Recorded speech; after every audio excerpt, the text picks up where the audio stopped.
Good morning. Continuing with Inside of a Dog, page 61, Canis unfamiliaris. On the other hand, let's not forget that it is only tens of thousands of years of evolution that separate wolves and dogs. We would have to go back millions of years to trace our split from chimpanzees appropriately. We do not look to chimpanzee behavior to learn how to raise our children. There's an asterisk. Notably, the number of behavioral similarities between chimpanzees and humans, cultural and language aside for the moment, increases steadily as the number of scientific studies of the chimps also steadily increases. Wolves and dogs share all but a third of 1% of their DNA. We see occasional snatches of wolf in our pets, a glimpse of a growl when you move to extract a beloved ball from your dog's mouth, rough and tumble play in which one animal seems more prey than playmate, a glimmer of wildness in the eye of a dog grabbing for a meat bone. The orderliness of most of our interactions with dogs clashes mightily with their atavistic side. Once in a while, it feels as if some renegade ancient gene takes a hold of the domesticated product of its peers. A dog bites its owner, kills the family cat, attacks a neighbor. This unpredictable, wild side of dogs should be acknowledged. The species has been bred for millennia, but it evolved for millions of years before that, without us. They were predators. Their jaws are strong, and their teeth designed for tearing flesh. They are wired to act before contemplating action. They have an urge to protect themselves, their families, their turf. And we cannot always predict when they will be prompted to be protective. And they do not automatically heed the shared premises of humans living in civilized society. As a result, the first time your dog tears from your side, okay, there's a deer somewhere if you can see it. As a result, the first time your dog tears from your side running maniacally off the trail after some invisible thing in the bushes, you panic. With time, you will become familiar with each other, they with what you expect of them, you with what they do. It is only off the trail to you. To the dog, it is a natural continuation of walking, and he will learn about trails in time. You may never see the invisible thing in the bush, but you learn after a dozen walks that invisible things are in bushes, and the dog will return to you. Living with a dog is a long process of becoming mutually familiar. Even the dog bite is not a uniform entity. There are bites done out of fear, out of frustration, out of pain, and out of anxiety. An aggressive snap is different than an exploring mouthing. A play bite is different than a grooming nibble. Despite their sometimes wildness, dogs never revert to wolves. Stray dogs, those who lived with humans but have wandered away or been abandoned, and free-ranging dogs, provisioned with food but living apart from humans, do not take on more wolf-like qualities. Strays seem to live a life familiar to city dwellers, parallel to and cooperative with others, but often solitary. They do not self-organize socially into packs with a single breeding pair. They don't build dens for the pups or provide food for them as wolves do. Free ranging dogs may form a social ordering like other wild canids, but one organized by age more than by fights and strife. Neither hunts cooperatively. They scavenge or hunt small prey by themselves. Domestication changed them.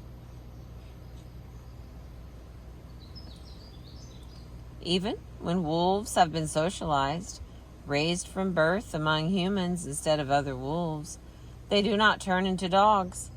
They strike a middle ground in behavior.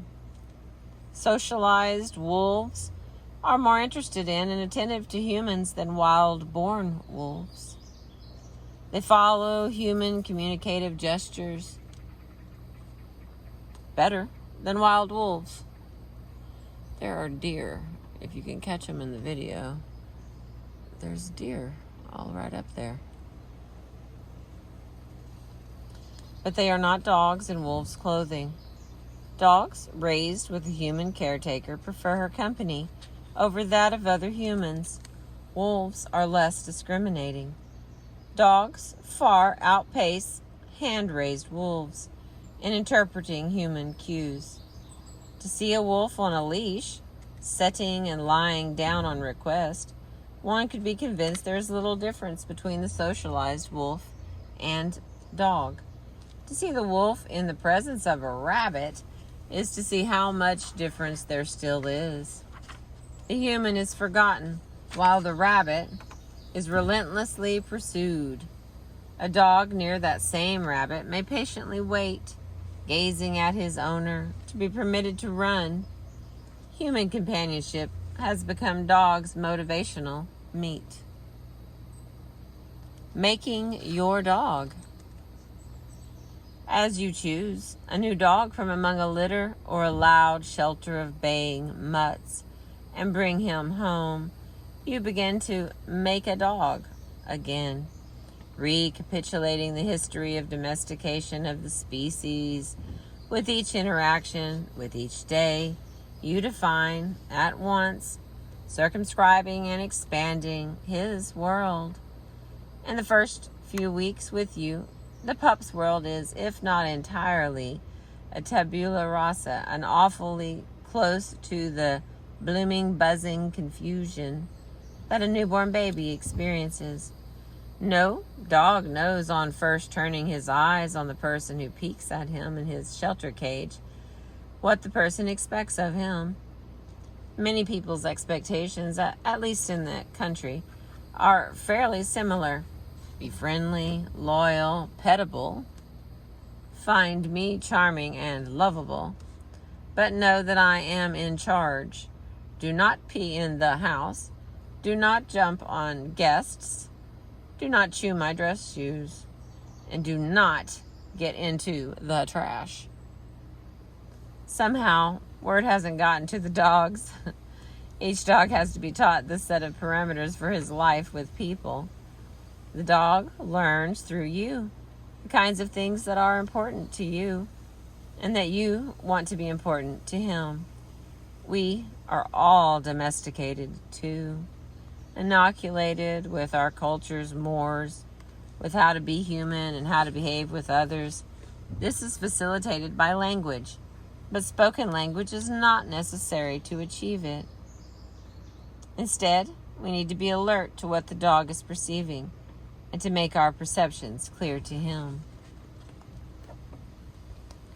First century Roman encyclopedias, Pliny's Progenies Natural History, includes a confident statement of fact about the birth of bears.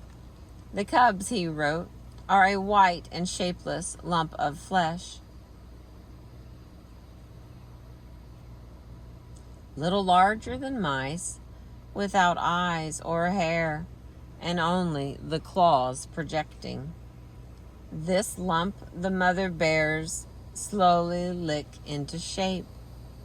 The bear is born, he was suggesting, as nothing but pure, undifferentiated matter. And like a true empirist, the mother bear makes her pup a bear by licking it. When we brought Pump into our home, I felt I was doing just this. I was licking her into shape. And not just because there was a lot of licking between us.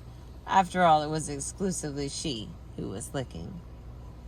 It was our way of interacting together that made her who she was, that makes dogs that most people want to live with, interested in our goings and comings, attentive to us, not overly intrusive, playful just at the right times. She interpreted the world through acting on it, by seeing others act, by being shown, and by acting with me on the world. Promoted into being a good member of the family. And the more time we spent together, the more she became who she was, and the more we were intertwined. Page 65. Thank you for listening.